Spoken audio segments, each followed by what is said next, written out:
역사 가운데 굉장히 한 획을 긋는 중요한 장면입니다. 이제 바울이 마게도냐인에 와서 도우라는 그 환상을 보고 이제 선교의 방향을 아시아에서 어떻게 합니까? 유럽으로 돌리게 돼요. 이제 배를 타고 건너가게 되는데, 역사가 아놀드 토인비는 가리켜서 바울이 탔던 그 배에는 유럽의 운명이 달려 있었다, 이렇게 말을 하고 있습니다. 실제로요, 바울이 이제 배를 타고 건너가서 전해진 그 복음을 통해서 로마가 변화됩니다. 그리고 야만인이었던 게르만 민족이 바뀌게 돼요. 그리고 이 바이킹의 후손이었던 영국이 신사의 나라로 변화가 되는 것을 볼 수가 있습니다. 복음이 들어가는 곳마다 생명과 화해와 회복의 역사가 끊임없이 이루어지는 것을 볼 수가 있습니다. 그런데요, 이 아이러니하게도 이 위대한 복음이 출발할 때는 이 다툼과 또 좌절과 또 질병과 여러 가지 막히는 그런 환경 가운데에서 이 일이 시작되었다라는 것을 우리가 생각해 볼 필요가 있습니다.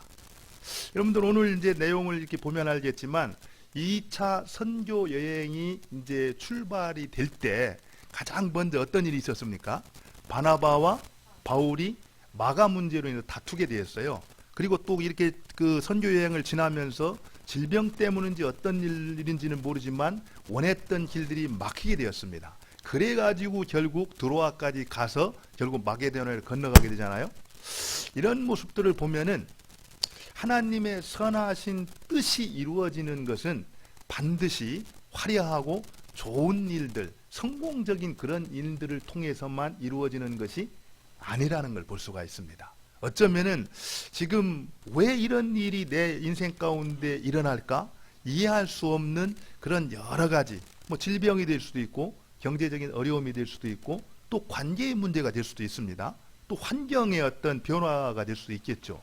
이런 일들이 내 앞에 이렇게 내 가는 길을 가로막았을 때, 이것 때문에 하나님의 뜻이 좌절된다, 이렇게 생각할 것이 아니고 어떻습니까?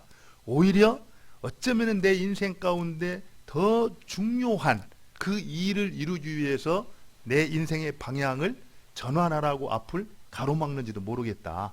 실제로 우리가 늘 하는 얘기로 그런 얘기 하잖아요. 한 길이 막힐 때, 한 문이 막힐 때 하나님께서는 다른 문을 여시고 우리를 인도하신다 그러잖아요.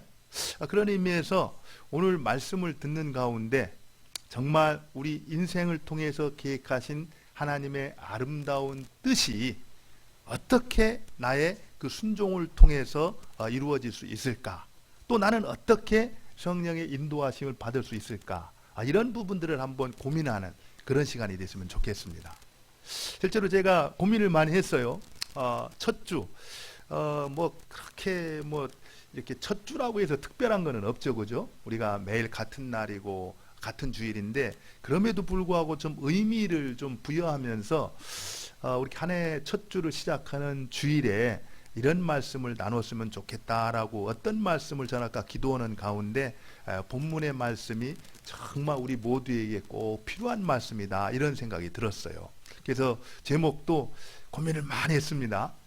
인생의 전환이 필요할 때, 또 성령의 인도하심을 받으려면, 많이 하다가 결국에 1년 동안 우리가 붙들고 가야 된다라고 생각한다면은 그냥 한마디로 성령을 쫓아 행하라, 이 말씀을 붙들고 1년 동안 성령의 인도하심을 따라 사는 우리의 인생이 됐으면 좋겠다는 이런 마음으로 어떻게 했다고요?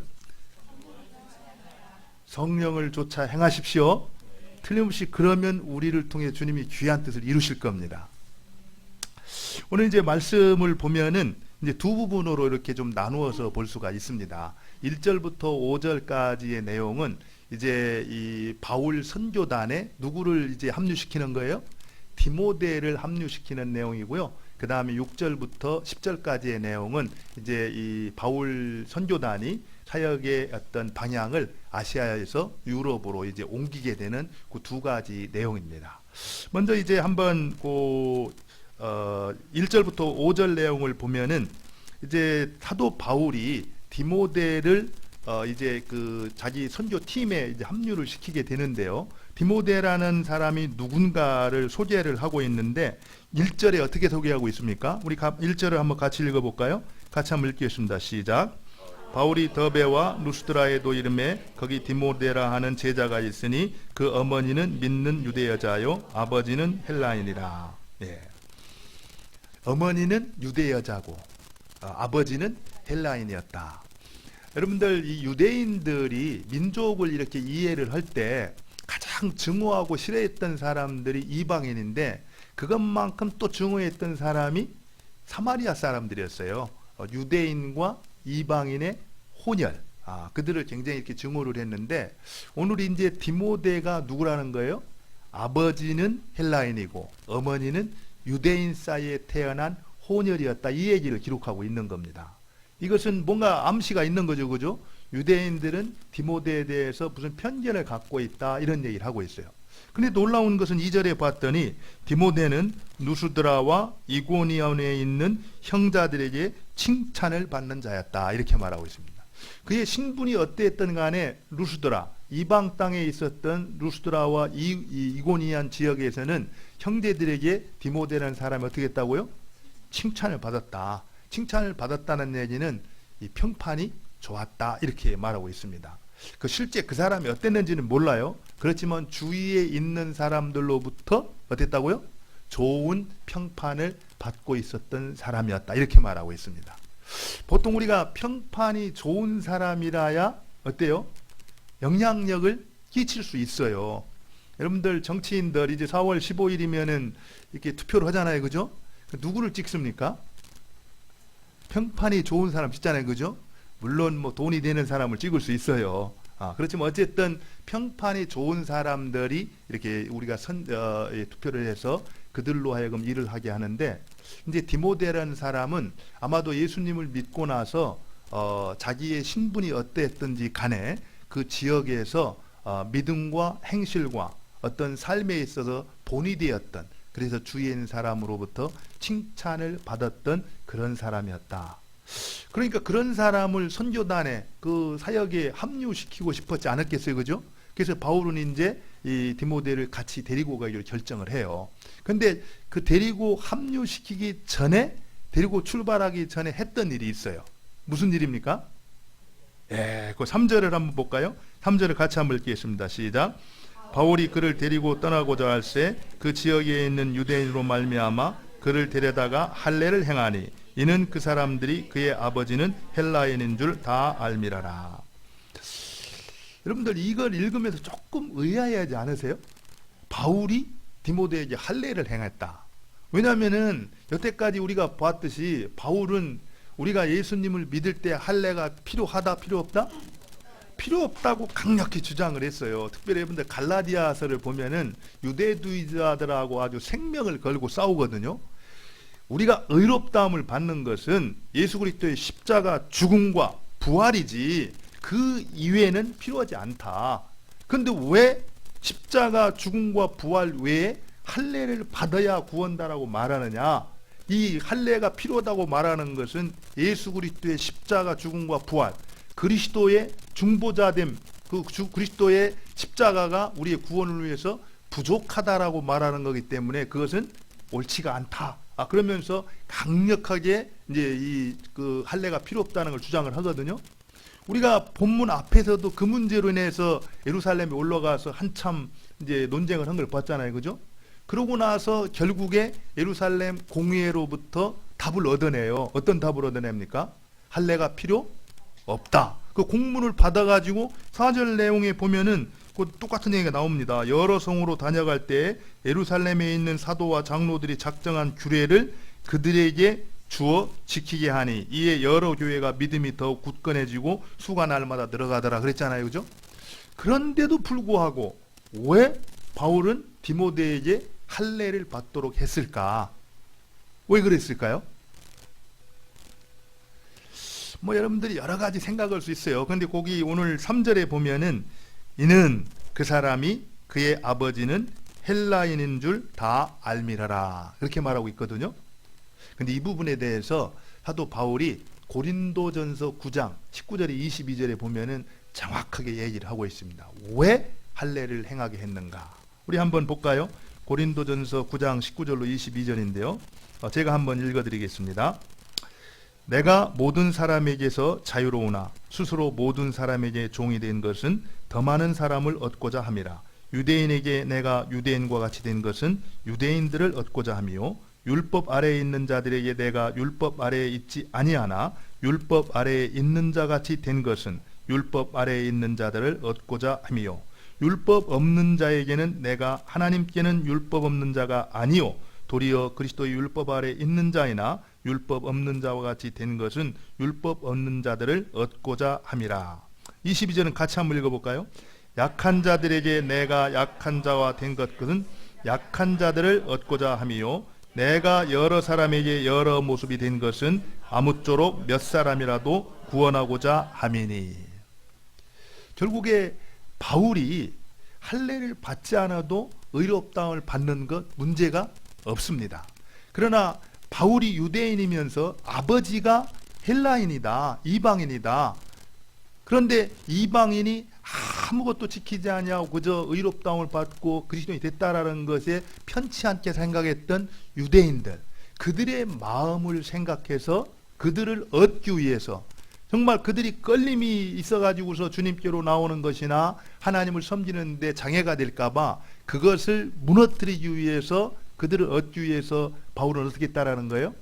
디모데로 하여금 할례를 받게 했다는 겁니다. 사실은 디모데로 하여금 할례를 받게 했지만 디모데 스스로가 자원해서 그 일을 한 것이에요. 우리가 사실 누군가를 얻으려면은요 높은 자리에서 이렇게 명령하거나 이래서 얻을 수는 없습니다. 똑같이 내려가서 그들과 같이 되는 그 일을 통해서 그 사람의 마음을 얻을 수도 있고 사람을 얻을 수가 있다라는 거예요. 우리 주님께서 그렇기 때문에 높고 높은 하늘 보좌를 버리시고 낮고 낮은 인간의 몸으로 이 땅에 오셨잖아요. 그러니까 우리가 그분을 받아들이잖아요. 실제로 여러분들 선교 역사를 보면은 이 하와이 몰로카이 섬에서 활약했던 다미엔이라는 선교사가 있었어요. 네덜란드 선교사였는데 그 몰로카이 섬에는 이 문둥병자들이 이렇게 집단으로 생활했던 곳이었습니다. 문둥병 자체가 괴롭죠. 그리고 사람들은 문둥병을 이야기할 때 항상 천벌을 받아서 생긴 병이다. 사실은 그렇지 않은데도 그렇게 인식을 하고 있어서 늘 자기들은 저주받은 인생이라는 그런 아픔을 가지고 살아갔던 사람이에요. 근데 그들을 좀 같이 이렇게 가서 위로하고 격려하면서 돕고 싶었어요. 그리스도의 사랑으로. 그래서 다멘 신부가 그쪽으로 들어갔는데 아무리 사랑을 해도 사랑을 받아들이지를 않는 거예요. 또 복음을 전해도 듣지를 않는 겁니다. 그런데 나중에 알고 봤더니 그들 간에는 한 가지 넘을 수 없는 한계가 뭐냐면은 당신은 건강하고 우리는 병에 걸렸다 이겁니다. 그래서 다미엔 신부가 하나님 앞에 기도를 드렸다는 거예요. 하나님 저도 저들과 같게 해주십시오. 그러고서 같이 살았는데 어느 날 이제 이렇게 물을 마시려고 컵을 딱 드는 순간에 뭘 발견했냐면은 자기의 손톱마디가 끊어져서 문둥병에 걸린 것을 발견할 수가 있었다는 겁니다. 그때 어떤 기도를 드렸을까요? 다음에는 오 하나님 감사합니다. 저도 드디어 저들과 같은 자가 되었습니다. 그리고 실제로 그 사람들이 다미엔이 전해주었던 그 복음을 받아들이고 몰로카이 섬 전체가 복음으로 변화되는 놀라운 역사가 있었습니다. 우리가 정말 누군가를 얻기를 원한다면은 높은 자리에서 내가 보물을 갖고 있고 귀한 것을 갖고 있으니까 너는 그것을 받아라. 이런 자세가 아니라 정말 귀하고 보물을 가지고 있을수록 우리가 겸손하게 낮아져서 그들과 같이 되었을 때 그들은 우리가 전하는 것을 받아들일 수가 있다라는 겁니다. 바로 그 일을 위해서 필요가 없었지만 의무는 없었지만 이 디모데는 바로 자원해서 할례를 받고 선교팀에 동조를 했다라는 겁니다. 우리가 한번 돌아봤으면 좋겠어요. 지금까지 살아오면서 내가 그리스도인으로서 가까이 있는 친구나 가족이나 직장 동료나 주변에 있는 사람들에게 그토록 복음을 전했는데도 왜 사람들이 마음 문을 열지 아니하고 거절을 할까? 어쩌면 그렇다라고 한다면은 모두 다 그런 것은 아니겠지만 우리가 너무 높아진 자리에서 내가 가지고 있는 보물만을 자랑하고 있었기 때문이 아닌가. 정말 그들과 똑같이 낮아져서 정말 그들을 배려할 줄 알면서 나눌 수 있다라면은 지금과는 다른 모습으로 환경이 바뀌어갈지는 않을까. 어쨌든 오늘 말씀을 통해서 사도 바울은 정말 유대인이 갖고 있는 마음의 벽을 허물고 복음을 잘 받아들일 수 있도록 수용성 있는 그런 관계를 만들기 위해서 의무는 없었지만 디모데로 하여금 할례를 받도록 했다라는 겁니다. 그리고 나서 이제 그 누스드라를 떠나서 이제 아시아로 가려고 이제 노력을 했다 이렇게 말하고 있어요. 여러분들 6절을 봅시다. 6절을 보니까 성령이 아시아에서 말씀을 전하지 못하게 하시거늘 그들이 부르기아와 갈라디아 땅으로 다녀가. 여러분들 지도를 혹시 보면은요, 2차 전도여행의 지도를 보면은 안디옥에서 바로 타루스 산맥을 건너서 이제 그 우리가 1차 전도여행에 갔던 곳 마지막 그 반환점이 어디였습니까? 더베였잖아요, 그죠? 더베와 이고니온과 루스드라와 비시디 안디옥으로 이렇게 다시 가려고 그랬어요. 그런데 아마 그게 어떤 이유인지는 모르지만 루스드라에서 아시아로 가려고 하다가 제대로 못 가게 됐습니다. 그래가지고 이제 방향을 틀어서 또 어디로 가요? 비두니아로 가려고 했다고 이렇게 이야기해 오세요. 그런데 또 오늘 이 7절에 보니까 어떻게 했습니까? 무시아 앞에 이르러 비두니아로 가고자 애쓰되 또 뭐라고요? 예수의 영이 허락하지 아니하는지라 이렇게 말하고 있거든요. 근데 한번 잘 생각해 보세요. 성령께서 6절에 보면은 성령께서 아시아에서 말씀을 전하지 못하게 하셨다 이렇게 말하잖아요. 그죠? 그렇습니까? 안 그렇습니까? 성령께서 복음을 전하지 못하게 합니까? 어떻게 생각하세요? 근데 성경이 분명히 그렇게 말하고 있잖아요. 그죠? 또 그 7절에도 보면은 예수의 영이 허락지 않았다 이렇게 말하고 있거든요. 예수의 영과 성령은 같은 이제 이름입니다. 다르게 표현했을 뿐이지. 우리가 성령께서 예를 들어서 지금 성령께서 신수동에 우리가 이제 밖에 나가서 복음을 전하려고 그러는데 신수동에서 복음 전하지 못하게 하셨다 이렇게 말하면 여러분 어떻게 하시겠어요? 그런 일이 있을까요? 아니, 성령이 왜 복음 전하는 걸 못하게 합니까?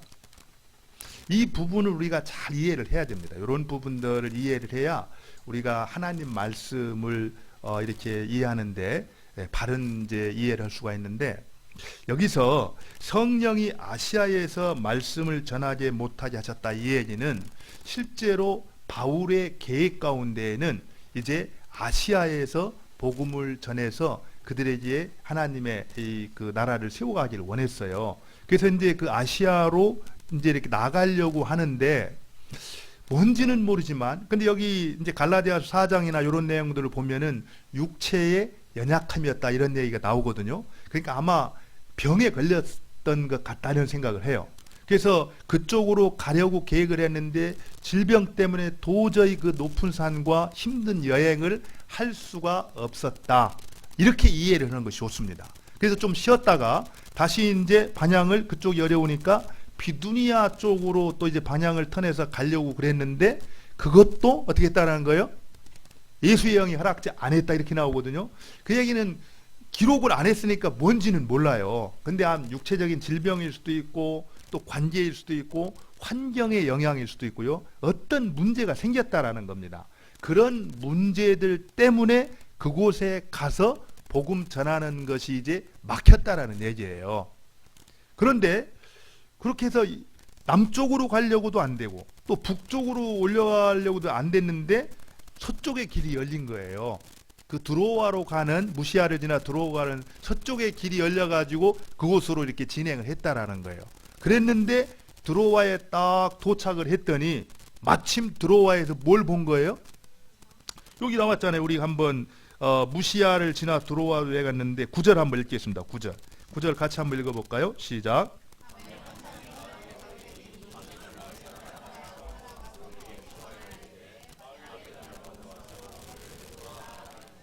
예, 그래가지고 우선 그쪽은 순풍처럼 이렇게 쭉 나갔어요, 그죠? 갔는데 드로아에 딱 도착했더니 드로아에서 이제 건너편에 있는 마케도니아 사람이 와서 우리를 도우라는 환상을 보게 된 거예요.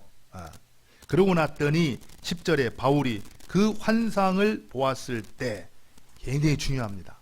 바로 이런 일이 일어났을 때 우리가 어떻게 성령의 인도를 받는가? 나는 어떻게 그것을 성령의 인도하심이라고 확신할 수 있는가? 여러분들 살아가면서 우리가 성령의 인도를 받죠, 그죠? 그리고 어떤 사건들이 일어날 때 그것이 성령의 인도라고 나는 어떻게 확신할 수 있는가? 이런 고민들을 하잖아요. 그렇죠? 근데 오늘 말씀은 그 부분을 정확하게 가르쳐주는 말씀이에요. 오늘 보니까 바울이 그 환상을 보았을 때 우리가 인칭이 바뀌어요. 여러분들 사도행전이요 1장부터 16장까지는 어떻게 말합니까? 3인칭으로 말하는데 이제 이 16장 이하부터는 우리라는 표현을 써요. 그럼 여러분들 사도행전을 누가 썼어요? 누가 썼습니까? 누가가 썼어요. 누가. 이 사도행전의 기록자가 누가인데 누가가 바로 이 지점에서 바울 선교팀에 합류를 했다는 걸 볼 수가 있습니다. 그러면서 이전까지는 바울로부터 들었던 내용들을 중심으로 해서 성경을 기록했어요. 근데 바로 이 지점부터는 누가가 직접 그 선교팀에 합류해서 다니면서 보고 느낀 것을 기록하는 겁니다. 그래서 이제 우리가 이렇게 말을 하고 있어요. 근데 중요한 것은요, 여기서 보면은 바울이 누굽니까? 대사도 아니에요, 그죠? 어떻게 보면은 정말 대단한 사도인데 바울이 그 환상을 보았을 때 내가 보았으니까 이렇게 될 거야. 흔히 우리는 막 답답하고 힘든 일 생기면 누구 찾아가죠, 그죠? 누구 찾아갑니까? 용허다라는 점쟁이가 아니고 믿는 사람들이니까 누굽니까? 은사 있는 누구, 그죠? 거기 가서 이렇게 머리 딱 거고선 듣잖아요, 그죠? 사도 바울도 얼마든지 그럴 수 있잖아요, 그죠? 근데 그렇게 하지 않았다라는 거예요. 바울 스스로도 내가 보았던 것이 정말 하나님의 뜻일까? 그것을 이제 팀 동료들에게 어떻게 했다라는 거예요? 얘기를 했다라는 겁니다. 그리고 우리가 그 다음 봅시다. 우리가 10절에 보니까 우리가 곧 마게도냐로 떠나기를 힘쓰니 이는 뭐라고 있습니까? 하나님이 저 사람들에게 복음을 전하라고 우리를 부르신 줄로 인정함이라라. 이렇게 말하거든요. 근데 마지막에 우리를 부르신 줄로 인정했다라고 나왔잖아요. 인정했다. 원래 인정함이라는 요 말을 정확한 표현을 쓰면은요, 과정들의 궁극이었다, 과정들의 결과였다, 이렇게 표현을 하거든요. 그게 무슨 얘기냐면은 이런 결정을 내리기까지 사도들은 그냥 어떤 것을 보았다, 그 사실을 가지고 결정하지를 안 했다라는 거예요. 지금까지 일어났던 일련의 사건들, 이 하나하나를 종합하고 분석하는 가운데 궁극적으로 결론을 내리게 됐는데 그 도달한 결론이 뭐라는 거예요? 하나님의 인도하심이었다라고 모두가 다 인정을 했다라는 거. 굉장히 중요한 원리입니다. 사실은 우리가 정말 하나님을 사랑하고 또 하나님의 음성을 듣기를 원할 때 하나님 우리에게 말씀해 줄 수 있어요. 환상을 보여줄 수 있습니다. 그럼에도 불구하고 우리는 그것을 함부로 해서는 안 된다라는 거예요. 마치 나만 보고 다른 사람은 보지 않는 것처럼, 그래서 나만 특별한 어떤 영적으로 우월한 어떤 은사를 가지고 있는 것처럼 자만해서는 안 된다라는 겁니다. 그 사실을 겸손하게 믿음의 형제 자매들과 나누는 가운데 그게 맞는다 할지라도 정말 다시 한번 확인하고 서로 나누는 가운데에서 말씀 안에서 검증하고 인정을 받는 것이 중요하다라는 거예요. 저는 이 모습을 보면서 몇 가지 참 마음에 이렇게 와닿는 것이 있었어요. 여러분들 잘 생각해 보세요. 사실 이 드로아에서 마게도냐의 환상을 보고 이제 이 바울 일행이 이제 아시아에서 방향을 돌려갖고 어떻게 합니까? 이제 유럽으로 넘어가잖아요. 유럽으로 넘어가자마자 이제 일사천리예요. 놀라운 일들이 벌어집니다. 빌립보에서 이제 교회가 세워지고 데살로니가의 교회가 세워지고 그 다음에 아가야와 고린도까지 정말 복음의 선포를 통해서 많은 사람들이 돌아오면서 교회가 세워지거든요. 그 사실을 보면은 이 사실은 성령이 틀림없이 그들을 인도했다라는 것을 우리가 어떻게 했어요? 확정할 수 있어요. 확정할 수 있습니다. 그런데 그 일들이 이루어지는 과정을 한번 보자는 거죠. 과정. 그 출발이 어디서 왔다고요? 바나바와 다투는 일로부터 출발을 했어요. 사실 아무리 결과론 쪽은 좋았다 할지라도 우리가 교회 안에서 또는 하나님 안에서 형제 자매가 다투면서 갈라졌다. 이 유쾌한 일입니까? 사실은 마음 상한 일이에요. 우울한 일입니다. 이런 일들은. 그래 있어서는 안 되는 일이죠. 그런데도 불구하고 그런 일이 일어났을 때 바울의 마음이 어땠을까? 정말 좀 힘들었겠죠. 그런데 그러고 나서 이제 루스드라에 도착을 했어요.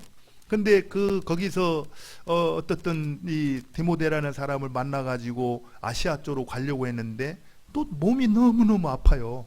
건강이 안 좋아가지고 그쪽으로 갈 수 없는 어떤 그런 일이 생겼어요. 그럼 우리가 보통 이런 일이 만나게 되면 어떻게 생각할 수 있어요? 어떤 생각할 수 있습니까? 이게 하나님 뜻이 아닌가 보다. 또 내가 이거 잘못 선택해서 그런가 보다. 그러면서 그냥 이렇게 주저앉거나 포기할 수 있습니다. 그런데 바울은 그렇지 않고 포기하지 않고 다시 또 용기를 내갖고 비두니아 쪽으로 가려고 또 틀었거든요. 근데 거기서도 또 무슨 일인가가 이게 또 생겼어요. 그죠? 근데 그 길이 또 막힌 겁니다. 사실 우리가 살다 보면은 하나님 앞에 선한 뜻을 가지고 계획을 가지고 이렇게 나가지만 살아가는 과정 가운데 어떻습니까? 여러분들 그런 어려움이 없나요? 있어요? 없어요? 없으면 제가 여기서 끝낼게요. 그냥. 있어요. 그런 일들이. 근데 우리가 한 가지 알아야 될 것은 정말 하나님의 뜻을 위해서 가끔 가다 보면은 자기 욕심 때문에 어려움 당한 사람들이 있거든요. 그러면 그거는 회개하고 돌이켜야 될 문제지 뭐 하나님의 인도 뭐 고민할 게 아닙니다. 그냥 철저하게 회개하고 돌이켜서 그 악한 일로부터 떠날 때 소망이 있는 거예요. 그러나 우리가 정말 하나님의 뜻을 따르기 위해서 하나님의 영광을 위해서 애쓰고 헌신하는데도 불구하고 그런 어려움들이 끊이지 않게 생긴다라는 거예요. 개인적으로나 가정적으로나 직장에서나 특별히 어떤 환경 가운데에서도 그런 일들이 이렇게 생길 수 있거든요. 내가 어찌할 수 없는 환경의 변화로 인해서 내 가운데 어려움이 생길 때가 있단 말이에요. 그러면 그런 일이 생겼을 때 우리가 어떤 관점으로 그 문제를 이해해야 될 것인가를 오늘 성경은 가르쳐주고 있다는 겁니다. 어떻게 했어요? 꼭 그 일이 내가 잘못돼서 포기해야 될 것으로 생긴 것만은 아닐 수 있다는 겁니다. 어떤 때는요, 그 일이 너무나 귀하기 때문에 그 일을 잘 준비하기 위해서 우리를 더 온전하게 돌아보게 하시고 연단시키는 경우도 있어요. 또 그 일이 너무나 귀하고 급하기 때문에 다른 곳의 문을 딱 막으시고 빨리 그쪽으로 우리를 이동시키는 경우도 있습니다. 또 여태까지 우리를 준비해가지고 정말 그 일을 위해서 나를 준비했기 때문에 다른 일도 귀한 일이고 다른 일도 중요한 일이지만 더 중요하고 가장 귀한 그것을 위해서 다른 것들을 막으시는 때도 있다라는 거예요. 오늘 이제 바울은 그것을 정확하게 알았잖아요. 그죠? 바울 선교 일행이 우리는 마게도냐 사람이 건너와서 우리를 도와달라고 부르신 일로 서로가 어떻게 했다고요? 인정을 했다는 겁니다. 그러고 나서 곧바로 어떻게 했어요? 딴 생각 안 했어요. 유럽으로 건너간 겁니다. 그럼으로써 유럽 선교가 이제 시작되는 걸 볼 수가 있어요. 이제 우리가 새해를 출발을 하잖아요. 그죠? 또 모르겠어요. 각자 한 분 한 분이 어떤 마음과 어떤 생각을 하고 있는지. 그러나 각자가 지금 당한 어떤 문제, 어려움은 다 다를 수가 있습니다. 그러나 우리의 마음이 하나님께 고정되어 있고 하나님이 기뻐하는 그 길로 나아가려고 하는데 우리의 삶 가운데 다가온 문제라고 한다면은 그런 문제들을 오늘 이 사도들과 같이 그런 관점에서 한번 볼 필요가 있다라는 겁니다. 그런 걸 보면은요, 우리가 한 가지 참 답을 얻을 수 있는 것은 이 성령의 인도하심이라는 것은 막 어떤 번쩍거리는 환상을 통해서만 다가오는 것도 아니고 또 깊은 산속에 있는 기도굴에 가야만 들을 수 있는 것도 아니라는 겁니다. 어쩌면 진짜 성령의 인도하심이라는 것은 하나님의 뜻을 이루기 위해서 몸부림치는 삶의 그 현장 가운데에서 매일매일 내가 경험하는 그곳에서 하나님의 인도, 성령의 인도를 우리가 경험할 수가 있다는 거예요. 성령의 인도를 받기 위해서 꼭 깊은 산속으로 가야만 된다는 생각 내려놓기를 바랍니다. 이곳에 있기 때문에 나는 못 들어? 그런 생각 하지 말라는 거예요. 그럼 한번 우리가 올해 한 해를 생각하면서 그렇다면은 어떻게 나는 성령의 인도를 받을 수 있을까를 한번 생각을 해보자는 겁니다. 어떻게 하면은 일상 가운데에서 길이 막히고 어려움이 이렇게 나를 짓누르는 그 현장 속에서 성령의 인도를 따라 그 길을 뚫어갈 수 있을 것인가? 어떻게 하면 될까요? 어떻게 하면 되겠어요? 사실은 제가 생각할 때 한 가지밖에 없어요. 사실 신앙의 문제가요, 계속 반복하지만 오늘 우리 왕수 형제님이 그 신앙이 성숙한다라는 것은 뭐라고 했습니까? 자기로부터 자기를 의지하고 주장하던 그 독립으로부터 하나님 의존으로 나가는 거라는 거 했잖아요. 굉장히 중요합니다. 내가 인생의 주인이라는 것을 내려놓고 내 삶의 주인이 하나님이신 것을 인정하는 겁니다. 그래서 나의 주인은 당신이요, 내 인생의 왕자를 주님께 맡겨드리고 나는 겸손히 내려와서 그분의 인도를 따라 순종해가는 그 삶, 그 외에는 없다라는 거예요. 잠언 3장 6절에 너는 범사에 그를 인정하라. 그리하면 그가 내 길을 지도하시리라. 우리가 매일매일 삶 가운데에서 하나님의 주권을 인정하고 그분이 나를 죽기까지 사랑하시고 그분이 내가 나 자신을 아는 것보다 더 정확하게 나를 알고 계시고 내가 나 자신을 사랑하는 것보다 더 나를 사랑하시는 분이라는 것을 인정하고 그분의 인도하심에 순종해 나아갈 때 비록 여러 가지 어렵고 힘든 환경이 우리를 짓누른다 할지라도 그 가운데서도 성령의 인도하심을 따라서 하나님이 기뻐하시는 그 길을 우리가 한 발짝 한 발짝 걸어갈 수가 있다는 겁니다. 그래서 올 한 해 동안 여러분들이 그런 한 해가 됐으면 좋겠어요. 여러 가지 복잡하게 생각할 것이 아니라 매일매일 삶 가운데에서 어린아이와 같이 하나님, 지금 내가 이런 문제를 만났는데 정말 예수님이 이곳에 오신다고 하면은 예수님이 나라고 한다면 내가 어떻게 행하기를 원하실까요? 이렇게 물어보고 정말 주님이 이랬으면 좋겠다라고 생각하는 그대로 순종해 나아갈 때 비록 힘들고 어려운 가운데서도 그 하나님께서 우리를 통해 당신의 뜻을 이루어 가실 것입니다. 그와 같이 하나님의 뜻을 이루는 복된 그런 한 해가 될 수 있기를 바랍니다. 우리 같이 한번 오늘 말씀을 생각하면서 기도했으면 좋겠습니다.